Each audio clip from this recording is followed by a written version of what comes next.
Hello friends, आज हम फिर से आए हैं एक नया वीडियो लेकर के। और आज के इस वीडियो में हम गॉस के नियम का अनुप्रयोग, दूसरे अनुप्रयोग को करेंगे। हमने फर्स्ट वाला अनुप्रयोग कर लिया है, उसको प्रूफ कर लिया है। और आज के इस वीडियो में हम गॉस के नियम का सेकंड अनुप्रयोग करने वाले हैं।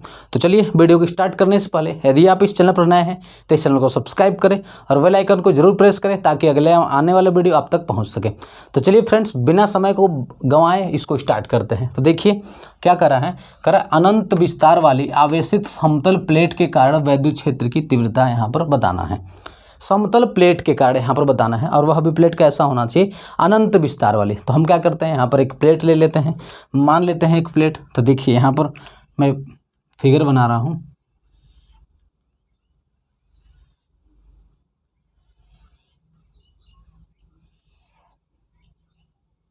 मान लेते हैं यह कोई प्लेट है, ठीक है।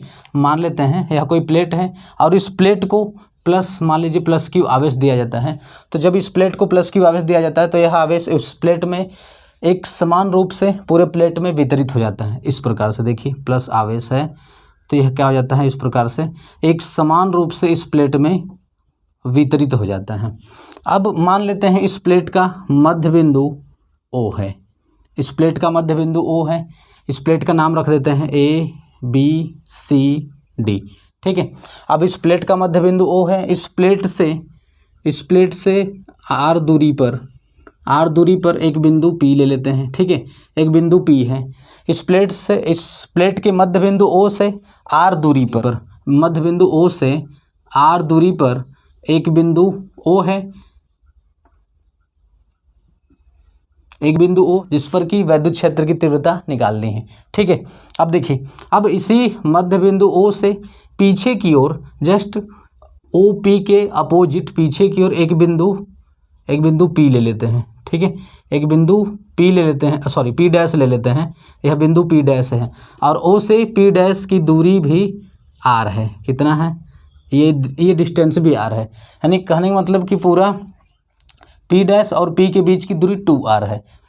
अब देखिए, अब क्या करते हैं कि गॉस का प्रमेय बंद पृष्ठ के लिए लागू होता है। ये गॉस के अनुप्रयोग है। तो गॉस ने अपने प्रयोग में बंद पृष्ठ को लिया था। तो यहाँ पर क्या करते हैं, पी डैश और पी को अक्ष मानकर एक गॉसियन बेलन की कल्पना करते हैं, ठीक है। तो यहाँ से क्या करते हैं, इसको अक्ष माने हैं तो यहाँ पर एक बेलन बना देते हैं। देखिए इस प्रकार से, ये यहाँ पर ये पी डैश है, ये वाला पॉइंट, इसको मिला देते हैं ऐसे।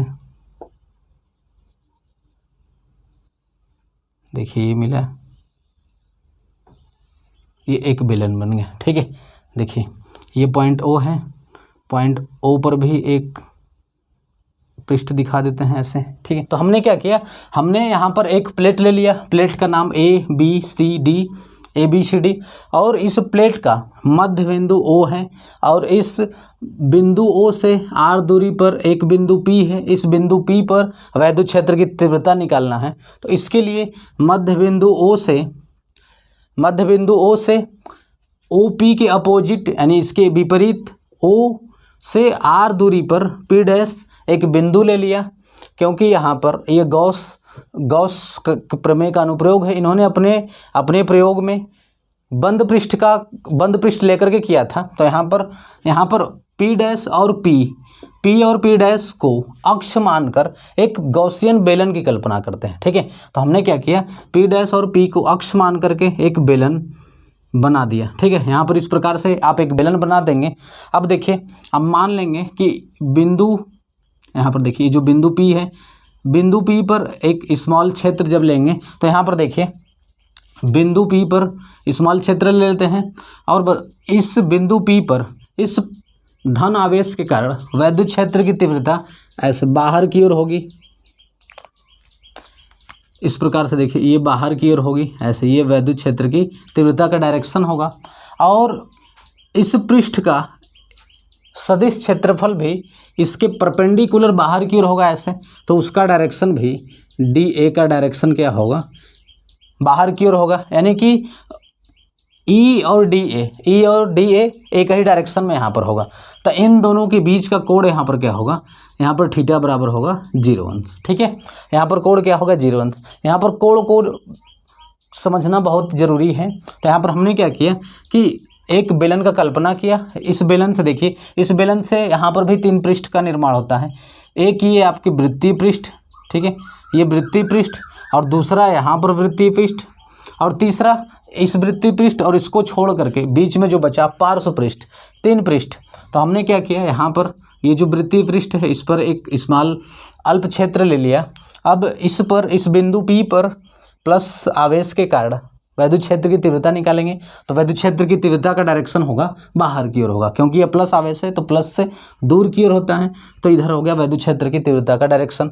अब इस पृष्ठ से सदिश क्षेत्रफल निकालेंगे। तो सदिश क्षेत्रफल का डायरेक्शन होगा इससे लंबवत बाहर की ओर। जो सदिश क्षेत्रफल होता है, सदिश क्षेत्रफल का डायरेक्शन किसी भी पृष्ठ से लंबवत बाहर की ओर, जैसे ये पृष्ठ है तो इससे लंबवत बाहर की ओर। बताइए यहाँ पर ये पृष्ठ है तो इससे सदिश क्षेत्रफल का जो डायरेक्शन होगा लंबवत बाहर की ओर होगा। इसका मतलब कि ई और डी ए के बीच यहाँ पर जो कोण होगा 0 अंश होगा, ठीक है। अब देखिए यहाँ पर इस वृत्तीय पृष्ठ को देखिए, यहाँ पर भी अगर स्मॉल क्षेत्र ले लिया जाए, मान लीजिए अल्प क्षेत्र ले लेते हैं कोई, तो इस बिंदु P डैश पर इस प्लस आवेश के कारण वैद्युत क्षेत्र की तीव्रता बाहर की ओर होगा, यानी कि इधर की ओर होगा। देखिए ऐसे, ये होगा इसका डायरेक्शन, वैद्युत क्षेत्र की तीव्रता का डायरेक्शन होगा। अब इस पृष्ठ का सदिश क्षेत्रफल का जो डायरेक्शन होगा वह भी इसी तरह बाहर की ओर होगा, DA। इसका क्षेत्रफल का डायरेक्शन भी किधर होगा, बाहर की ओर। तो यहाँ पर भी क्या होगा, इन दोनों E और DA के बीच का कोण 0 अंश होगा, ठीक है। अब देखिए, अब क्या करते हैं कि मान लेते हैं इसके जो पार्श्व पृष्ठ है, इन दोनों सर्कल को छोड़ करके जो पृष्ठ, मान लीजिए यहाँ पर कोई पृष्ठ ले लेते हैं, ठीक है, यहाँ पर ले लेते हैं। अब यहाँ पर देखिए, ये जो पृष्ठ है इस पर मान लीजिए कोई पॉइंट है, इस पर हम वैद्युत क्षेत्र की तीव्रता का दिशा लेंगे, तो इस प्लस आवेश के कारण उसका डायरेक्शन होगा इधर की ओर होगा, ऐसे E का डायरेक्शन इधर की ओर होगा। लेकिन अगर इस पृष्ठ का सदिश क्षेत्रफल का डायरेक्शन ले तो सदिश क्षेत्रफल होगा इससे परपेंडिकुलर बाहर की ओर होगा, यानी कि ऐसे ऊपर की ओर होगा, ठीक है। ये है आपका DA का क्षेत्रफल। ये छोटे से क्षेत्रफल का डायरेक्शन यानी सदिश क्षेत्रफल ऐसे ऊपर की ओर होगा। तो यहाँ पर देखिए इन दोनों के बीच जो कोण बनेगा वह बनेगा 90 डिग्री, ठीक है। इस एंगल को समझना बहुत ज़रूरी है, ठीक है। समझ में आया आप लोगों को? चलिए अब आगे चलते हैं। हम क्या करते हैं कि ये वृत्तीय पृष्ठ है, इस वृत्तीय पृष्ठ पर जो वैद्युत फ्लक्स होगा और इस वृत्तीय पृष्ठ पर वैद्युत फ्लक्स दोनों क्या होगा, बराबर होगा, क्योंकि यहाँ पर वैद्युत क्षेत्र की तीव्रता और इसके सदिश क्षेत्रफल के बीच का कोण 0 अंश है, और यहाँ पर भी वैद्युत क्षेत्र की तीव्रता और इसके सदिश क्षेत्रफल का बीच का जो कोण है वह भी 0 अंश है यहाँ पर। तो यहाँ पर वैद्युत फ्लक्स और यहाँ पर वैद्युत फ्लक्स दोनों क्या होगा, बराबर होगा, ठीक है। चलिए निकालते हैं। देखिए तो सबसे पहले क्या करेंगे, सबसे पहले हम लेते हैं इस वृत्तीय पृष्ठ, इसका नाम P डैश लिए, ठीक है। देखिए यहाँ से वृत्तीय पृष्ठ P पर, P से वृत्तीय पृष्ठ P पर हमने लिया यहाँ पर, P से गुजरने वाला वैद्युत फ्लक्स।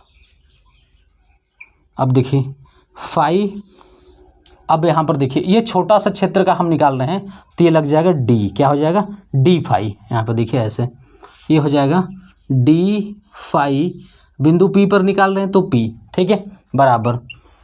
अब जो वैद्युत फ्लक्स होता है, वैद्युत फ्लक्स जिस पॉइंट पर निकालते हैं उस पर वैद्युत क्षेत्र की तीव्रता और सदिश क्षेत्रफल का डॉट प्रोडक्ट होता है, तो क्या हो जाएगा, ये हो जाएगा E डॉट DA, ये हो जाएगा।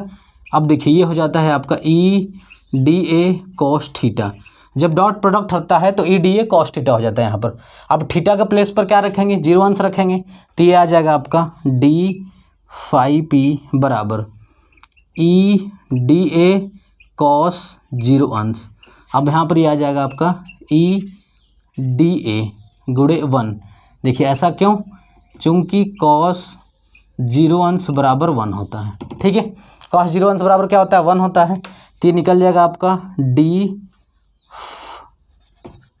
देखिए D फाई P बराबर आ जाएगा आपका EDA। ये आ जाएगा वृत्तीय पृष्ठ P से गुजरने वाला वैद्युत फ्लक्स निकल जाएगा, ठीक है। अब चलिए इसी प्रकार से वृत्तीय पृष्ठ पी डैश से गुजरने वाला वैद्युत फ्लक्स क्या होगा, इसी के बराबर होगा। ठीक है, क्योंकि यहाँ पर भी थीटा बराबर क्या है 0 अंश है, या तो आप चाहो तो यहाँ पर निकाल सकते हो। ठीक है, तो यहाँ पर आप लिख सकते हो कि इसी प्रकार से डी फाई पी डैश बराबर क्या होगा ई डी ए, या तो चलिए निकाल लेते हैं। अब यहाँ पर निकालेंगे कि वृत्तीय पृष्ठ वैद्युत फ्लक्स फाई पी डैश है, तो यहाँ पर रख देंगे पी डैश। अब ये छोटे से अल्प क्षेत्र का निकाल रहे हैं, तो यहाँ पर क्या लगा देंगे, डी लगा देंगे। ठीक है, तो डी फाई पी डैश बराबर हो जाएगा, ये होगा E D A cos theta. ठीक है, यहाँ पर थीटा का वैल्यू 0 अंश है, तो यहाँ पर क्या रख देंगे, 0 अंश रख देंगे। तो देखिए हो जाएगा आपका ई डी ए कॉस 0 अंश, ये आ जाएगा आपका डी फाई पी डैश बराबर ई डी ए निकल जाएगा। कॉस 0 अंश का वैल्यू 1 होता है, तो यहाँ पर 1 रख दिए। ठीक है, तो डी फाई पी डैश का वैल्यू आ जाएगा ई डी ए। अब क्या करते हैं, यहाँ पर ये जो पृष्ठ लिए, मान लीजिए इस पॉइंट का नाम यहाँ पर हम लिख दिए हैं क्यू। क्या नाम रख दिए हैं, क्यू रख दिए हैं। तो यहाँ पर लिखेंगे अब कि पार्श्व पृष्ठ। अब देखिए तो ये हो जाएगा आपका, ये स्मॉल क्षेत्र है, ये अल्प क्षेत्र है, तो इसमें भी डी लगा देंगे, डी फाई क्यू। ये हो जाएगा आपका E D A cos theta. ठीक है, यहाँ पर E D A cos theta. अब थीटा के प्लेस पर क्या रखेंगे, 90 अंश रखेंगे, तो ये हो जाएगा आपका ई डी ए कॉस 90 अंश। अब देखिए कॉस 90 अंश का वैल्यू, कॉस 90 अंश का वैल्यू होता है 0। ठीक है, चूंकि कॉस 90 अंश का वैल्यू क्या होता है 0, तो यहाँ पर 0 रख देंगे, तो ये निकल जाएगा आपका डी फाई क्यू बराबर आ जाएगा आपका 0। ठीक है, क्योंकि कॉस 90 अंश का वैल्यू 0, जब 0 रखेंगे यहाँ पर तो इसका मल्टीप्लाई होगा तो 0 आ जाएगा। अब क्या करते हैं, अब संपूर्ण गॉसियन पृष्ठ से गुजरने वाला वैद्युत फ्लक्स। ठीक है, अब यहाँ पर निकालेंगे, क्योंकि हमने ये स्मॉल अल्प क्षेत्र से निकाला है, अब पूरे पृष्ठ से निकालेंगे। तो यहाँ पर लिखते हैं संपूर्ण, देखिए ये हो जाएगा फाई, चूँकि संपूर्ण पृष्ठ से निकाल रहे हैं तो ये हो जाएगा फाई ई, या तो बस फाई दिखा दीजिए। ठीक है, अब फाई ई बराबर, अब देखिए ये जो स्मॉल पृष्ठ से जहाँ से निकालें सबको जोड़ देंगे। ठीक है, और देखिए हम संपूर्ण निकाल रहे हैं, तो आपको बताया गया है कि जब स्मॉल पृष्ठ का जो दिया रहता है उसका समाकलन कर देंगे तो संपूर्ण पृष्ठ का निकल जाएगा। ठीक है, तो पहला पृष्ठ कौन सा था, पहला पृष्ठ देखिए ये है, तो ये हो जाएगा आपका इंटीग्रेशन, समाकलन कर देंगे डी फाई पी, ये हो जाएगा आपका, फिर प्लस। अब देखिए ये बंद पृष्ठ के लिए है, तो यहाँ पर ये वाला साइन यूज होगा, इंटीग्रेशन। अब सेकंड हो जाएगा d phi p dash, d phi p dash plus integration, ये हो जाएगा आपका डी फाई क्यू।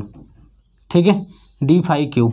अब देखिए यहाँ पर तो ये हो जाएगा आपका फाई ई बराबर, अब यहाँ पर देखिए डी फाई पी का वैल्यू कितना है ई डी ए, तो ये हो जाएगा आपका integration E D A plus, अब डी फाई पी डैश का वैल्यू भी कितना है ई डी ए, तो integration E D A plus. अब देखिए इसका डी फाई क्यू का वैल्यू यहाँ पर 0 है, तो ये क्या हो जाएगा, ये 0 हो जाएगा। ये पूरा यहाँ पर क्योंकि इसमें से कोई फ्लक्स नहीं गुजर रहा है, तो इसका वैल्यू क्या हो जाएगा 0 हो जाएगा। चलिए आगे, अब देखिए ये हो जाएगा आपका फाई ई बराबर, अब देखिए यहाँ पर ई डी ए ये दोनों सेम है, तो इसमें क्या आ जाएगा 2 इंटीग्रेशन ई डी ए। ठीक है, आगे चलिए, आगे देखिए ये दोनों जुड़ जाएगा। अब देखिए क्या होगा, यहाँ पर ई वैद्युत क्षेत्र की तीव्रता क्या है, यहाँ पर कांस्टेंट है। ठीक है, ये देखिए ये है क्या ई डी ए क्या है, यहाँ पर देखिए ये वृत्तीय पृष्ठ है, तो वृत्तीय पृष्ठ के किसी भी बिंदु पर ये जो प्लस आवेश है इससे वैद्युत क्षेत्र की तीव्रता क्या होगा, सेम होगा, यानी कि यहाँ पर ई कांस्टेंट है तो इसको बाहर ले लेंगे, तो ये हो जाएगा 2e इंटीग्रेशन डी ए। ठीक है, अब देखिए यहाँ पर क्या है कि डी ए इस स्मॉल क्षेत्र है, ये यहाँ पर क्या है स्मॉल क्षेत्र का क्षेत्रफल है ये। अब जब इसका समाकलन करेंगे तो पूरा जो बॉडी है उसका क्षेत्रफल हो जाएगा, तो ये इसका जो क्षेत्रफल हो जाएगा वह ए होगा, क्या होगा ए। तो यहाँ पर रख देते हैं, देखिए फाई ई बराबर 2e इंटू ए क्या हो जाएगा, देखिए जब इसका इंटीग्रेशन करेंगे, जब इसका समाकलन करेंगे तो ये छोटा सा क्षेत्र है, छोटा सा क्षेत्रफल है ये बड़ा सा क्षेत्रफल, यानी कि पूरे बॉडी का क्षेत्रफल निकल जाएगा और पूरे बॉडी का क्षेत्रफल क्या होगा ए। ठीक है, तो यहाँ पर ए रख दिया। अब हमको पता है गॉस के प्रमेय से ये वैद्युत फ्लक्स बराबर क्या होता है, क्यू बटा में एप्सिलॉन नॉट। ठीक है, तो देखिए यहाँ पर रख देंगे गॉस के प्रमेय से, देखिए फाई ई के प्लेस पर रख देंगे क्यू बटा में एप्सिलॉन नॉट बराबर 2E अब यहाँ पर लिख देंगे कि चूंकि फाई ई बराबर क्यू बटा में एप्सिलॉन नॉट गॉस के प्रमेय से इतना होता है।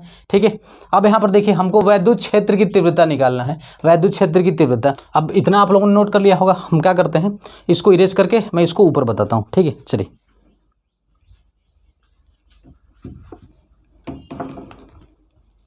देखिए क्या आया है, ये आया है क्यू बटा में एप्सिलॉन नॉट बराबर 2E। हमको वैद्युत क्षेत्र की तीव्रता E का वैल्यू निकालना है, तो यहाँ से निकल जाएगा E बराबर 2A को इधर भेजेंगे तो आ जाएगा Q बटा में 2 एप्सिलॉन नॉट A। ठीक है, अब देखिए यहाँ पर देखिए Q बटा में A क्या होता है, Q बटा में A होता है सिग्मा। ठीक है, अभी मैंने क्या बताया कि सिग्मा क्या होता है, देखिए यहाँ पर पहले मैं लिख देता हूँ, ये हो जाएगा आपका E बराबर 1/2 एप्सिलॉन नॉट इंटू क्यू बटा में A। अब देखिए ये हो जाएगा 1/2 एप्सिलॉन नॉट A इंटू, अब क्यू बटा A का वैल्यू होता है सिग्मा। ठीक है, देखिए चूंकि क्यू बटा ए बराबर होता है सिग्मा, और ये सिग्मा क्या होता है, सिग्मा होता है, ठीक है, सिग्मा क्या होता है, आवेश का पृष्ठ घनत्व होता है। मैं यहाँ पर लिख देता हूँ, देखिए सिग्मा क्या होगा, सिग्मा होता है, देखिए सिग्मा होता है आवेश का पृष्ठ घनत्व। ठीक है, तो सिग्मा होता है आवेश का पृष्ठ घनत्व होता है। ठीक है, सिग्मा आवेश का पृष्ठ घनत्व मैं वीडियो में बता दिया हूँ, आवेश का पृष्ठ घनत्व मैं डिटेल पिछले पार्ट में पढ़ा दिया हूँ, आप उसको जरूर देखिएगा, उस वीडियो का लिंक इस वीडियो के डिस्क्रिप्शन में मिल जाएगा, आप वहाँ से देख लीजिएगा। ठीक है, तो क्या होता है क्यू बटा में ए बराबर सिग्मा होता है, ये सिग्मा क्या है, आवेश का पृष्ठ घनत्व, तो क्यू बटा ए के प्लेस पर सिग्मा रख देंगे तो ये निकल जाएगा आपका ई बराबर सिग्मा बटा में 2 एप्सिलॉन नॉट, ये होता है आपका वैद्युत क्षेत्र का तीव्रता। ठीक है, ये वैद्युत क्षेत्र का तीव्रता क्या होता है, अनंत विस्तार वाली आवेशित समतल प्लेट के कारण वैद्युत क्षेत्र की तीव्रता E बराबर सिग्मा बटे में 2 एप्सिलॉन नॉट। ठीक है, इतना होता है। आप इसको अच्छे से समझ लीजिए, देख लीजिए, इसको नोट कर लीजिए। मुझे उम्मीद है कि यहाँ पर जो बताया गया आपको अच्छे से समझ में आया होगा। यदि आज की वीडियो आपको पसंद आती है तो आप अपने दोस्तों के यहाँ शेयर करें, यदि आप इस चैनल पर नए हैं तो चैनल को सब्सक्राइब करें। हम फिर मिलेंगे नेक्स्ट पार्ट में। जय हिंद।